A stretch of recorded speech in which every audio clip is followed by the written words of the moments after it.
أيها الناس عباد الله، العلامة الفهامة فقيه العصر رحمه الله تعالى anatuhusia tutumie fursa kutenda matendo yaliyokuwa mema. Akayataja baadhi yake, akasema ka qiraati alqur'ani, kama vile kukisoma kitabu cha Allah, kuisoma Qur'an, kwa sababu kwenye kuisoma Qur'an kuna huda na nur, ndani yake kuna huda na kuna nur. Anasema Allah subhanahu, dhalika alkitabu la raiba fihi hudan lilmuttaqin, hicho ni kitabu kisichokuwa na mashaka ndani yake, ni uongofu kwa wamchao Allah subhanahu wa ta'ala. Ndani yake kitabu hiki kuna mauidha. Ayuha nnas, qad ja'atkum maw'idhatun min rabbikum wa shifaa'un lima fi sudur wa hudan wa rahmatun lilmu'minin qul bifadlillah wa birahmatihi fabidhalika falyafrahu huwa khairun mimma yajma'un.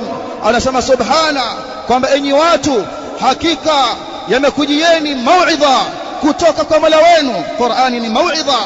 Wa shifaa'un lima fi sudur, imekujieni ponyo ya maradhi yaliyopo katika vifua vyenu, ni ponyo ya maradhi ya nyoyo.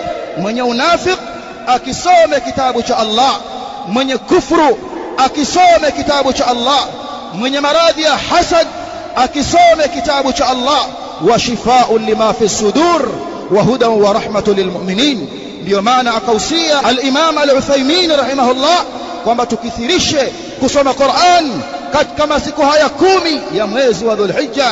Na halikuwa hilo isipokuwa amesema Rasul alayhi salatu wassalam katika hadith aliyotaja al-Imam Abu Isa at-Tirmidhi rahmatullahi ta'ala alayhi kutoka kwa Rasul alayhi salatu wassalam kwamba amesema, man qaraa harfan min kitabillah falahu hasana, atakayesoma herufi moja katika kitabu cha Allah atalipwa jema moja.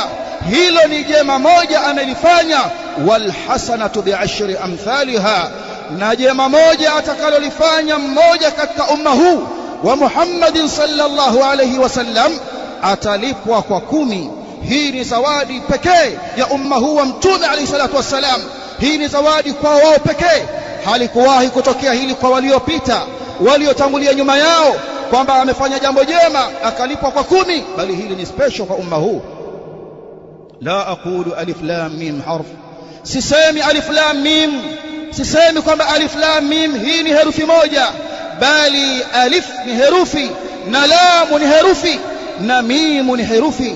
Haya ameyasema Rasul alayhi salatu wassalam katika hadithi aliyotaja al-Imam at-Tirmidhi katika Jami'.